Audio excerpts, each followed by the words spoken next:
સમાચાર સાથે હું નિશિત રાજુગુરુ. બુલેટિનની શરૂઆત મહત્વપૂર્ણ સમાચારથી. વડાપ્રધાન નરેન્દ્ર મોદી મહારાષ્ટ્રના પુણે પ્રવાસે છે, જ્યાં મેટ્રો રેલ પ્રોજેક્ટનું ઉદ્ઘાટન તેમણે કર્યું અને હાલ વડાપ્રધાન મોદી જનસેલાબને જનસભાને સંબોધી રહ્યા છે. શિવાજી સ્મારકના જળ પૂજન બાદ પીએમ પુણે પહોંચ્યા અને ત્યાં મેટ્રો રેલ પ્રોજેક્ટના ઉદ્ઘાટન બાદ પીએમ મોદી સંબોધન કરી રહ્યા છે.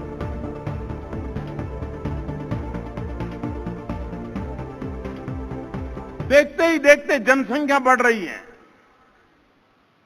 बड़े शहरों के 20-25 किलोमीटर के रेडियस में है.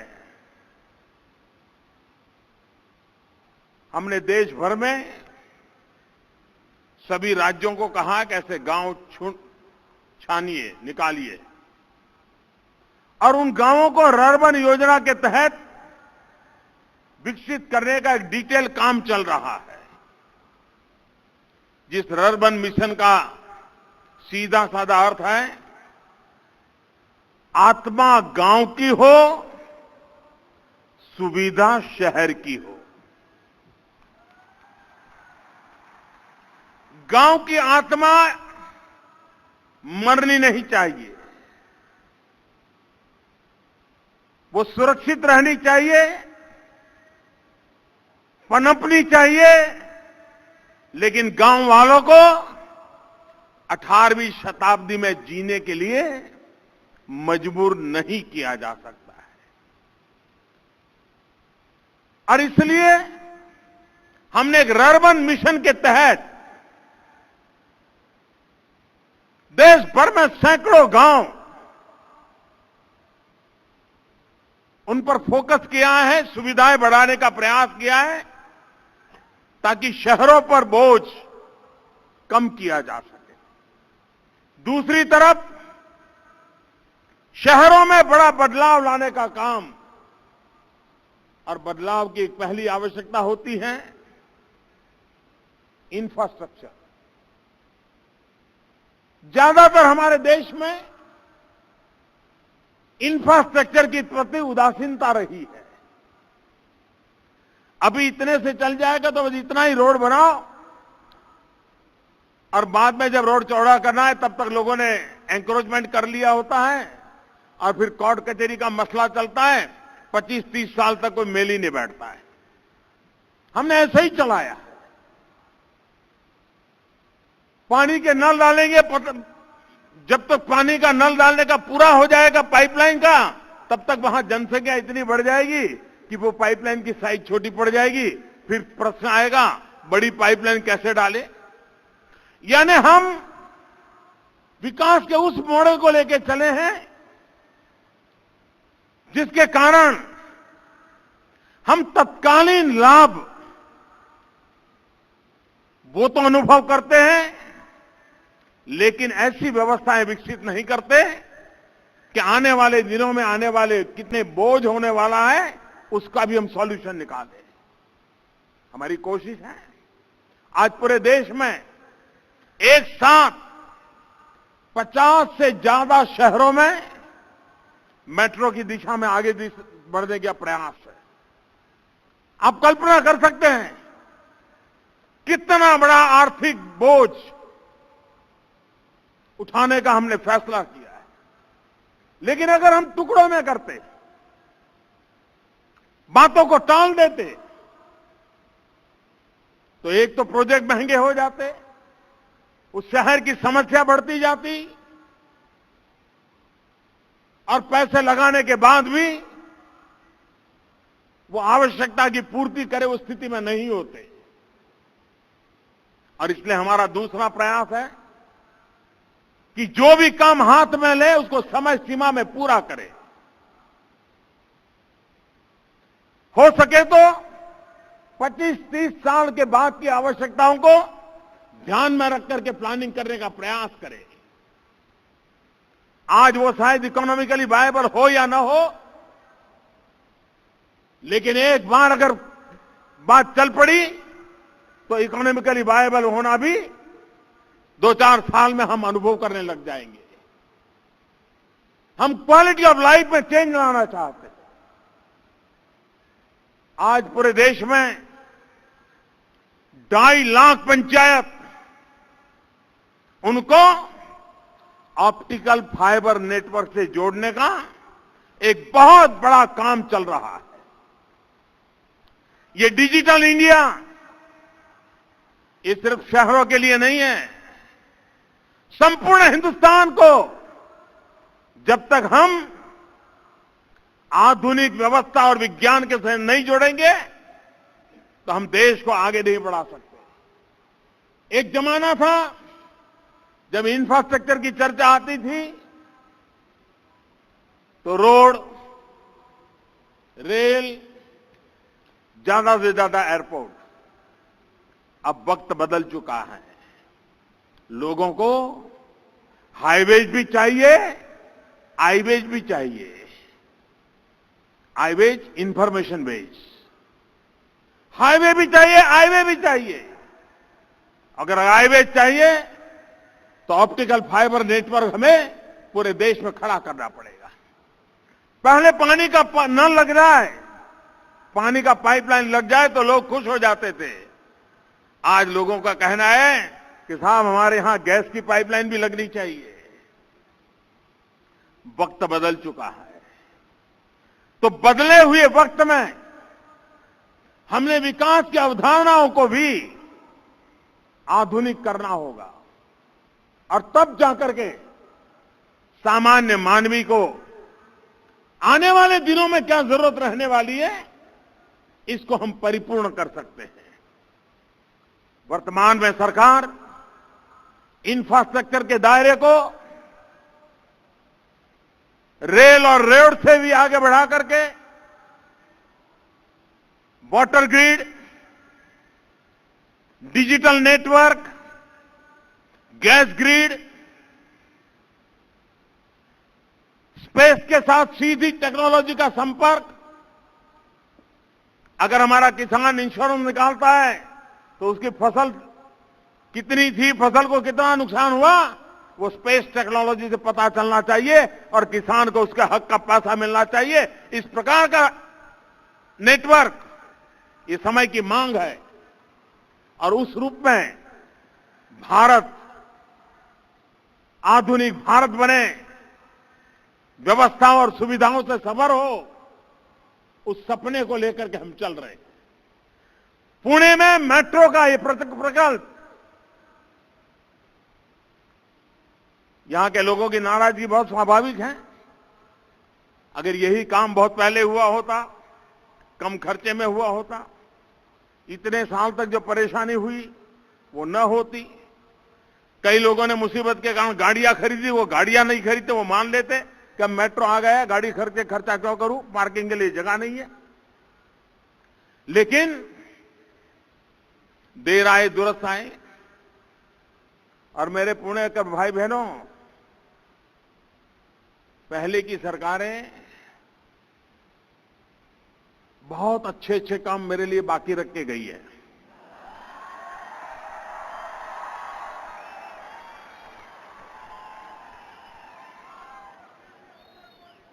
और इसलिए ये अच्छे काम करने का मुझे अवसर मिल रहा है। मुझे आज पुणे में इस कार्य हेतु आपके बीच आने का सौभाग्य मिला। मुझे मालूम नहीं है जगताप जी कितने खुश हैं, क्योंकि पॉलिटिकल कारणों से कभी खुशी हो तो भी जाहिर करना जरा मुश्किल हो जाता है। अभी वेंकैया जी बता रहे थे कि पुणे को 28 करोड़ के बजाय 160 करोड़ मिल गया। अब चुनाव आने वाले हो, म्युनिसिपैलिटी के पास 160 करोड़ रुपए आ जाए, क्या कुछ नहीं कर सकते हो?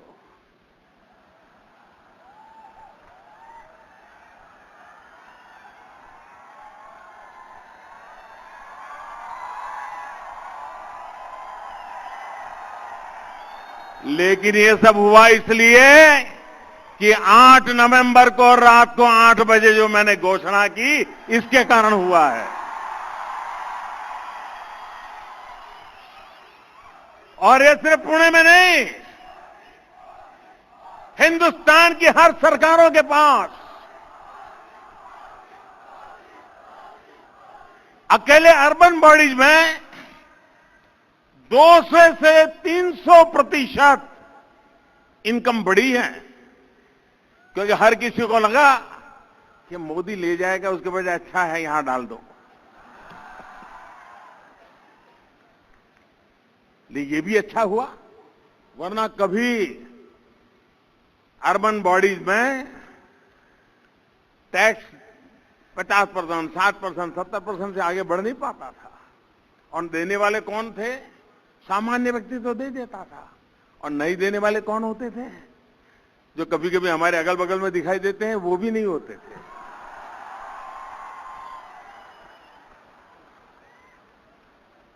अब क्योंकि जिनकी ज्यादा पहुंच होती है, वो कानून नियम तोड़ने का आदी हो जाता है, लेकिन सबको लाइन में लगा दिया है। देश में हर कोई समान होता है जी, हर किसी को कानून का पालन करना चाहिए, हर किसी ने नियमों का पालन करना चाहिए। और मैं बताऊं देशवासियों, हमारे देश में सरकारें कैसे चली है,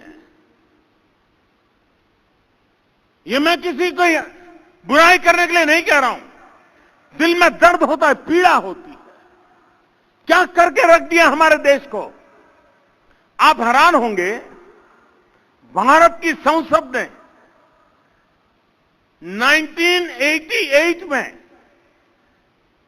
बेनामी संपत्ति का कानून पास किया। संसद में बहस हुई, पक्ष विपक्ष चर्चा हुई, कानून पास हुआ, अखबारों में हेडलाइन छप गई, जिनको जय जयकार होना था जय जयकार हो गया, मालाएं पहन ली कि वाह ईमानदारी का काम किया। लेकिन संसद से वो जो कागज निकला, वो फाइल के ढेर में खो गया, मेरे आने के बाद निकला।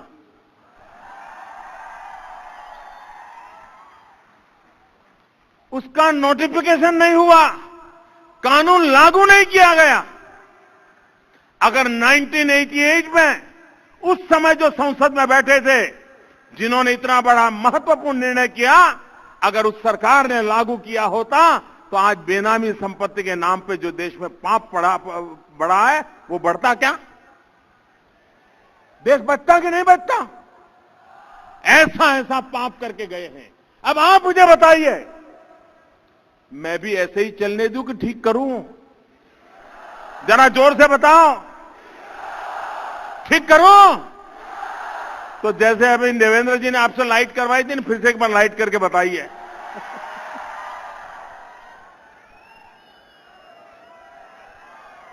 ठीक करना चाहिए कि नहीं करना चाहिए?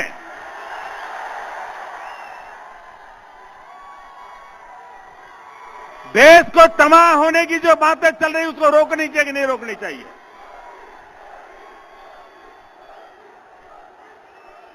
और इसलिए भाइयों बहनों,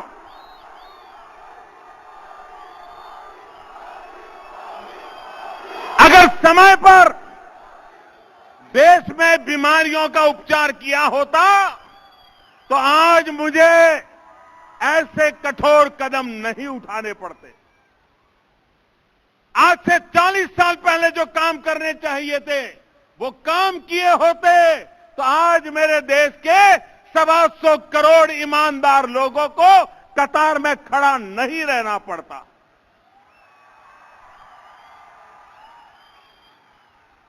देशवासियों को जो कतार में खड़े रह करके कठिनाइयां झेलनी पड़ी है, जितनी पीड़ा देशवासियों को है, उतनी ही पीड़ा मुझे भी है। लेकिन ये निर्णय देश के लिए करना पड़ रहा है। जिन लोगों ने निर्णय नहीं किया, उन्होंने देश का भारी नुकसान किया है। मैंने देश को बचाने का वादा आपको किया था, और इसलिए मैं आपके आशीर्वाद से आज एक कठोर कदम उठा रहा हूं।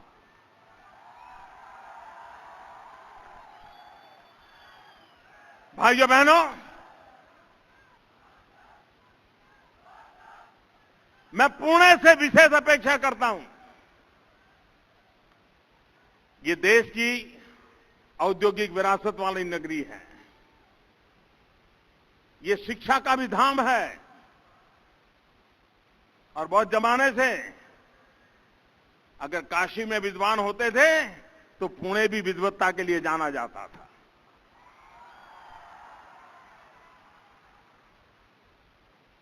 आईटी प्रोफेशन पुणे के जीवन के साथ जुड़ा हुआ है। क्या ये पुणे नगरी ऑनलाइन पेमेंट की दिशा में और तेज गति से आगे बढ़ सकती है कि नहीं बढ़ सकती? क्या हमारा मोबाइल फोन बैंक बन सकता है कि नहीं बन सकता है? ये बैंक हमारी हथेली में हो सकती है कि नहीं हो सकती है? जब चाहे जी चाहे अपना कारोबार चला सकते हैं, नहीं चला सकते? क्या बैंक के कतार में खड़ा रखने की जरूरत है? क्या एटीएम के बाहर खड़े रहने की जरूरत है? सारी व्यवस्था उपलब्ध है कि नहीं है? क्या पुणे वासी मेरी मदद कर सकते हैं कि नहीं कर सकते? करोगे? पक्का करोगे? हम तय करें कि हम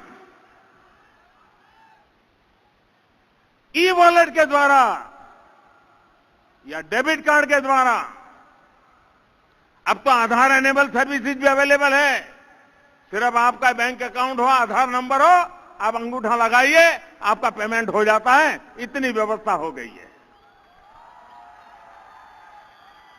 और ये बात मान के चलिए, यहां शरद राव बैठे हैं, किसान नेता है। मुझे बताइए, गन्ने की पैदावार ज्यादा हो तो गन्ने का दाम कम हो जाता है कि नहीं हो जाता है? बताइए ना। प्याज की पैदावार ज्यादा हो तो प्याज का दाम कम होता है कि नहीं होता है? आलू की पैदावार ज्यादा हो तो आलू का दाम कम होता है कि नहीं होता है? ऐसे ही नोट ज्यादा पैदा होती है तो नोट का दाम भी कम हो जाता है। ये जितनी ज्यादा नोटें छापी, नोट की कीमत खत्म हो गई। आप 8 नवंबर के पहले 100 रुपये को कोई पूछता था? उसकी तरफ कोई देखता था? घर में भी बच्चा 1000, 500, 100 रखा तो 1000 की तरफ जाता था, 100 की तरफ नहीं मुड़ता था। कोई कीमत ही नहीं बची थी। 8 तारीख के बाद 100 रुपये की शान बढ़ गई कि नहीं बढ़ गई? छोटी करेंसी की ताकत बढ़ गई कि नहीं बढ़ गई? देशवासियों, 8 नवंबर के बाद हिंदुस्तान में भी बड़ों की नहीं, छोटों की ताकत बढ़ गई है दोस्तों। छोटों की ताकत बढ़ गई। और ये मेरी लड़ाई छोटों की ताकत बढ़ाने के लिए है, गरीबों को सामर्थ्य देने के लिए है। लेकिन आपने देखा होगा,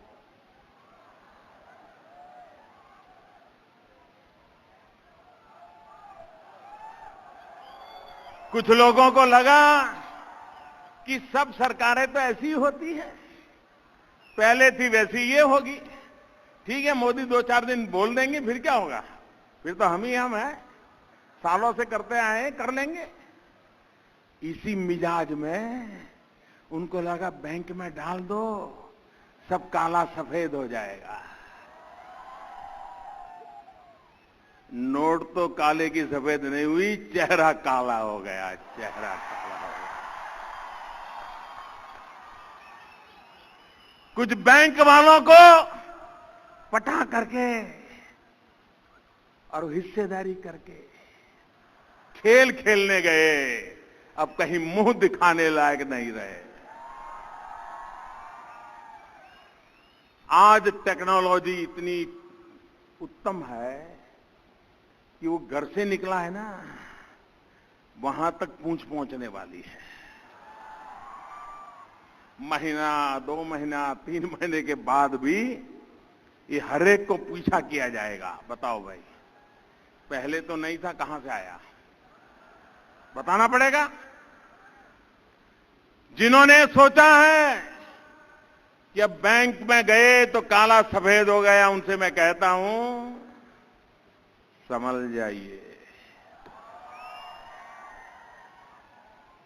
अभी भी मौका है कानून का पालन कीजिए, गरीबों के हक का जो है वो लौटा दीजिए। अब बचने की संभावना बची नहीं है।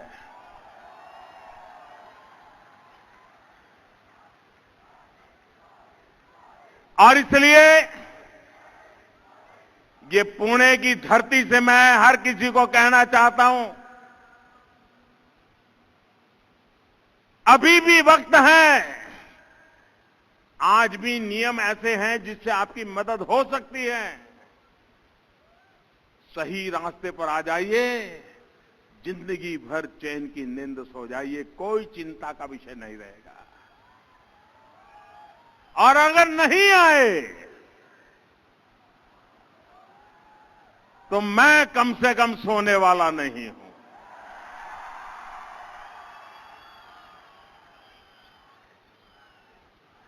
भाइयों बहनों, ये भ्रष्टाचार, काला धन, जाली नोट, ये आतंकवाद, ये नक्सलवाद, इसके खिलाफ लड़ाई कहने को नहीं कह रहा हूं दोस्तों, बड़े जिगर के साथ लड़ाई को छेड़ा है।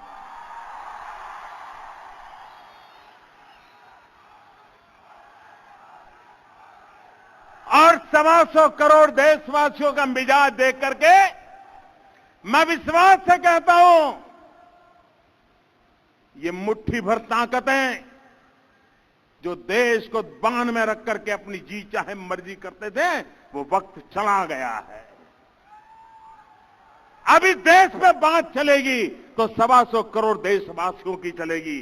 अगर इस देश में आवाज उठेगी तो 125 करोड़ देशवासियों की आवाज उठेगी। उस आवाज को मुट्ठी भर लोग अब दबा नहीं पाएंगे। इस बात को लेकर के मैं निकला हूं दोस्तों। और इसलिए मैं देशवासियों का आभारी हूं। और मैं बताऊं, मैंने पहले ही दिन कहा था 50 दिन तक तकलीफ होने ही वाली है। और मैंने तो ये भी कहा था बढ़ने वाली है। लेकिन 50 दिन के बाद ईमानदार लोगों की तकलीफ कम होना शुरू हो जाएगा और बेईमान लोगों की तकलीफ बढ़ना शुरू हो जाएगा। आप देखेंगे, आपको पता चलेगा। वो वैसे भी अभी देख रहे हो, बड़े बड़े बाबू जेल जा रहे हैं, बड़े बड़े लोग जेल जा रहे हैं, बैंकों के अनेक लोग घर चले गए, छुट्टी हो गई, और कुछ जेल भी चले गए। भाइयों बहनों, बड़ी सोच समझ करके देशवासियों के प्रति पूरा विश्वास रखते हुए जो कदम उठाए हैं, देश सफल होकर रहेगा, ये मेरा विश्वास है। मेट्रो का काम तेज गति से आगे बढ़े। और जब महाराष्ट्र का चुनाव चल रहा था तब मैंने महाराष्ट्र को कहा था, मैंने कहा देखिए 15 वर्ष से ये महाराष्ट्र की गाड़ी गड्ढे में फंसी हुई है। अगर उसको निकालना है तो डबल इंजन की जरूरत पड़ेगी। एक दिल्ली का इंजन, एक महाराष्ट्र सरकार का इंजन। और आपने हम पे भरोसा किया, डबल इंजन लग गए हैं। मेट्रो आई कि नहीं आई? तो ये डबल इंजन की ताकत है। तो आपने इस डबल इंजन का अवसर दिया, इसके लिए भी आपका बहुत बहुत आभार, धन्यवाद।